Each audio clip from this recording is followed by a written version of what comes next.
Passport to Piddington.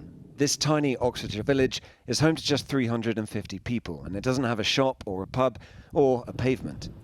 But when the government announced plans to use a nearby military base to house asylum seekers, it came up with a big plan: to declare its independence from the UK and become the Principality of Piddington.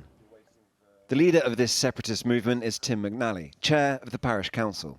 This is not a problem that's going to go. It's an ongoing issue.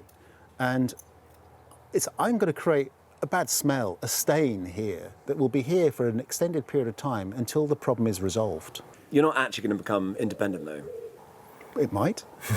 You know, the very fact that we as a group of individuals have pulled together, we're examining all aspects of legal opportunities to have Piddington heard. This is the former military base. If the proposals go through, 1,250 asylum seekers, all single adult men, will be housed here. There'll be facilities on site, but they'll be able to come and go. And this is why the villagers are revolting. The proposed site is right by Piddington, and it borders the green they use for the kids to play football or to walk their dogs. As you know, we're a very small village, but out of our population, 65% are women and children. If you put that as a ratio against the proposed amount of adult male asylum seekers that are coming in, that's for every 9 women and children, there will be 50 men, and they're free range. They're allowed to roam free. It is concerning for us as parents that have young children. I've got an 18-year-old daughter. We are now talking about, 'cause she will walk freely through the village. We feel that that's not going to be safe for her to do anymore. So rather than lock her up and say you can't walk through the village at night, we're now looking to possibly rent a flat somewhere else and give her her own flat. Well, as I say, I've been here about 53 years now, and the plans that I think are absolute terrible, because this village has been made by the people that are in it. It's a small village.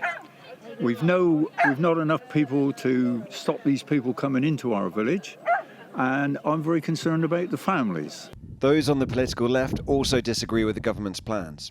This is not the right solution for housing refugees. There's already been investigations into existing camps, and the conditions are extremely poor. In some cases, 16 people crammed in a room. These are people who've got quite a lot of trauma history. They're cut off from support. They're isolated from communities. They're very much left in limbo. They have no financial resources. The chances of a border war here, well, they are pretty slim. Piddington isn't going to be independent, but it wants to do something different, something focused on the community. Other protests at former military bases have been hijacked by the far right. Piddington doesn't want that to happen. It wants to keep things local. The Home Office told us, "We're closing every asylum hotel and moving asylum seekers into basic accommodation, including ex-military sites. This is an important step in ending the perception you can arrive in the UK illegally and be put up in a hotel." The full might of the British state versus a tiny village. If you go right a bit, tiny bit, like that much. Sky News understands that no final decision has been taken. In the meantime, the whole community is coming together. Even if they don't end up with a seat at the UN, they're determined to put Piddington on the map. Tom Cheshire, Sky News, Piddington in Oxfordshire.